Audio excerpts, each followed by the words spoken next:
coming. আপনি মাঝ সমুদ্রে পরিবারের সাথে ছুটি কাটাচ্ছেন আর হঠাৎ এক রাতেই পুরো সমুদ্রের পানি গায়েব হয়ে গেল। চারিদিকে শুধু কাদা আর বালু, আর মাঝখানে আটকে আছেন আপনি এবং আপনার ইয়টটি। কিন্তু ঘটনার রহস্য এখানেই শেষ নয়। পৃথিবীর চৌম্বকীয় মেরু বা ম্যাগনেটিক পোলস উল্টে যাওয়ার কারণে প্রকৃতি হয়ে উঠেছে হিংস্র। একদিকে বিশাল সব সামুদ্রিক দানবের কঙ্কাল, আর অন্যদিকে একদল রহস্যময় ঘাতক, যাদের হাত থেকে বাঁচতে জুলিয়া আর তার সন্তানদের লড়তে হবে এক অসম্ভব লড়াই। তারা কি পারবে এই জনমানবহীন সমুদ্রের বুক চিরে নিরাপদ আশ্রয়ে পৌঁছাতে, নাকি প্রকৃতির এই মহাপ্রলয়ে হারিয়ে যাবে চিরতরে? তাহলে চলুন শুরু করা যাক। হে গাইজ, আমি Parvez, welcome to my channel. And এই ভিডিওতে আমি 2024 সালে মুক্তি পাওয়া সারভাইভ সিনেমাটিকে সম্পূর্ণ এক্সপ্লেন করব। ক্যারিবিয়ান সাগরে ইয়টে ছুটি কাটানোর সময় জুলিয়া পানিতে সাঁতার কাটতে নেমে অদ্ভুত কিছু অনুভব করে। হঠাৎ কেউ তার পা টেনে ধরলে সে চিৎকার করতে থাকে, কিন্তু তার মেয়ে ক্যাসি হেডফোনে গান শোনায় এবং স্বামী টম ও তার ছেলে বেন মাছ ধরায় ব্যস্ত থাকায় তারা কেউই এই শব্দ শুনতে পায় না। শেষ মুহূর্তে টম জুলিয়াকে উদ্ধার করে ইয়টে নিয়ে আসে।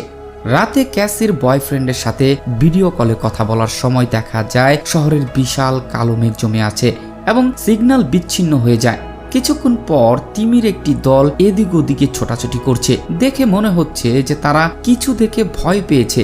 টম জানায় যে ঝড়ের কারণে তিমির দল পথ ভুলে গেছে।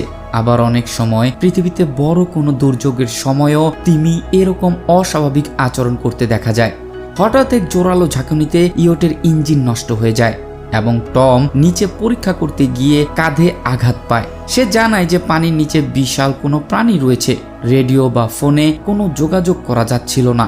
হঠাৎ আকাশে অনেক উল্কাপিণ্ড, যেটা আসলে স্যাটেলাইট ছিল, সেটা পড়তে শুরু করে। পরদিন সকালে তারা দেখে সমুদ্রের পানি গায়েব হয়ে গেছে এবং ইয়টটি মাটিতে আটকে রয়েছে। টম কম্পাস দেখে বুঝতে পারে যে পৃথিবীর ম্যাগনেটিক পোলস উল্টে গেছে, যা শেষবার 7 লক্ষ বছর আগে হয়েছিল। টম রেডিওতে নাও নামের এক সাবমেরিন ক্যাপ্টেনের সাথে যোগাযোগ করতে সক্ষম হয়। ক্যাপ্টেন জানায় যে পোল রিভার্সের কারণে সমুদ্র পিছিয়ে গেছে এবং 1 সপ্তাহের মধ্যে পানি ফিরিয়ে এলে বড় বিপদ হতে পারে। টম তাকে অনুরোধ করে যে সে অন্তত তাদের যেন এই বিপদে সাহায্য করে। তবে সেই ক্যাপ্টেন তাকে জানায় যে সাবমেরিনে 3 জনের বেশি ধারণ ক্ষমতা নেই। টম জানায় তাদের না বাঁচাতে পারলে সমস্যা নেই, তবে শুধুমাত্র তাদের সন্তানদের সে যেন বাঁচিয়ে নেয়। সেই ক্যাপ্টেন তাদের সাবমেরিনে আশ্রয় দেওয়ার কথাটি মেনে নেয়। পরদিন সকালে এক অপরিচিত ল্যাংড়া লোক হারপুন নিয়ে তাদের উপরে হামলা করে। সে টমকে নৃশংসভাবে হত্যা করে এবং জুলিয়াকে আক্রমণ করা শুরু করে। জুলিয়া কোনো মতে ইয়টের ভিতরে পালিয়ে বাচ্চাদের লুকিয়ে ফেলে। লোকটি ভিতরে ঢুকে জুলিয়াকে মারধর করতে শুরু করে এবং তার গলা টিপে ধরে। তবে জুলিয়া ব্রুটালি তার সাথে ফাইট করে এবং একদম শেষ মুহূর্তে ক্যাসি সোফার নিচ থেকে বেরিয়ে এসে লোকটিকে লক্ষ্য করে ফ্লেয়ার গান চালায়। ক্যাসি যখন ফ্লেয়ার গানটি চালায় তখন ফ্লেয়ারটি সরাসরি ওই লোকটির মুখে লাগে এবং সে যন্ত্রণায় চিৎকার করতে থাকে। সেই ইয়েটা আগুন ছড়িয়ে পড়ার কারণে সেখানে একটি বিশাল বিস্ফোরণ ঘটে। জুলিয়া কোনো মতে শেষ পর্যন্ত তার সন্তানদের সাহায্যে সেই শয়তানটাকে হত্যা করে ফেলে। টমের মৃত্যুতে পুরো পরিবার ভেঙে পড়ে, কিন্তু জুলিয়া তাদের মনে করিয়ে দেয় যে সাবমেরিনের ক্যাপ্টেনের দেওয়া লোকেশনে তাদের পৌঁছতে হবে, যার কারণে তাদের এখনই বেরোতে হবে। তারা প্রয়োজনীয় খাবার ও পানি গুছিয়ে নিয়ে কাদা এবং বালুর উপর দিয়ে হাঁটতে শুরু করে।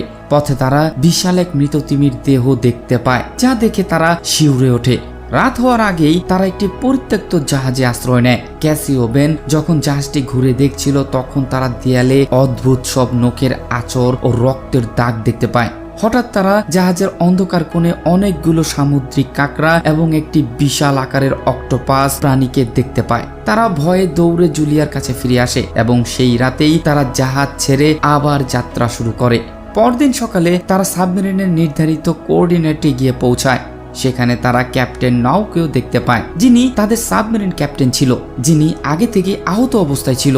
ক্যাপ্টেন তাদেরকে সতর্ক করে বলে যে পোল রিভার্স বা মেরু পরিবর্তনের কারণে সমুদ্রের পানি যে কোনো সময় ফিরে আসতে পারে এবং তখন এক বিশাল সুনামির সৃষ্টি হবে। ঠিক সেই মুহূর্তেই বিশাল বড় বড় মানুষ খেকো কাঁকড়ার দল তাদের দিকে ধেয়ে আসে, কিন্তু সেই ক্যাপ্টেন নাও কাঁকড়ার দলের সাথে লড়াই করতে করতে সেখানেই মারা যায়। হঠাৎ তারা শুনতে পায় যে দূরে সমুদ্রের গর্জন শোনা যাচ্ছে, পানি ফিরে আসছে। তারা তিনজন খুব দ্রুত সাবমেরিনের ভিতরে ঢুকে পড়ে এবং হঠাৎ পানির ধাক্কায় সাবমেরিনটি দ্রুত পানির নিচে চলে যায় এবং তারা কাচের জানলা দিয়ে দেখতে পায় এক বিশাল ঢেউ তাদের উপর দিয়ে চলে যাচ্ছে। জলের প্রচন্ড ধাক্কায় তারা সবাই সাবমেরিনের ভিতরে জ্ঞান হারায় এবং যখন তাদের আবার জ্ঞান ফিরে আসে তারা দেখে এক অন্যরকম পৃথিবী। সেখানে কোনো কিছুই আর আগের মতো নেই। পৃথিবী এখন এক ধ্বংসস্তূপে পরিণত হয়েছে। তাদের এখন নতুন কোনো আশ্রয়ের সন্ধান করতে হবে যেখানে মানুষ বেঁচে থাকতে পারবে। আর গল্পটি শেষ হয় জুলিয়া এবং তার সন্তানদের এক অনিশ্চিত ভবিষ্যতের মধ্য দিয়ে। তো এই ছিল ভিডিও। আর যারা এই সিনেমাটি দেখতে চান এবং আপনি যদি সার্ভাইভাল সিনেমা পছন্দ করেন তাদের জন্য এই সিনেমাটি একটি মাস্টারপিস। তো দেখা হচ্ছে আপনাদের সাথে আমার নতুন কোনো ভিডিওতে।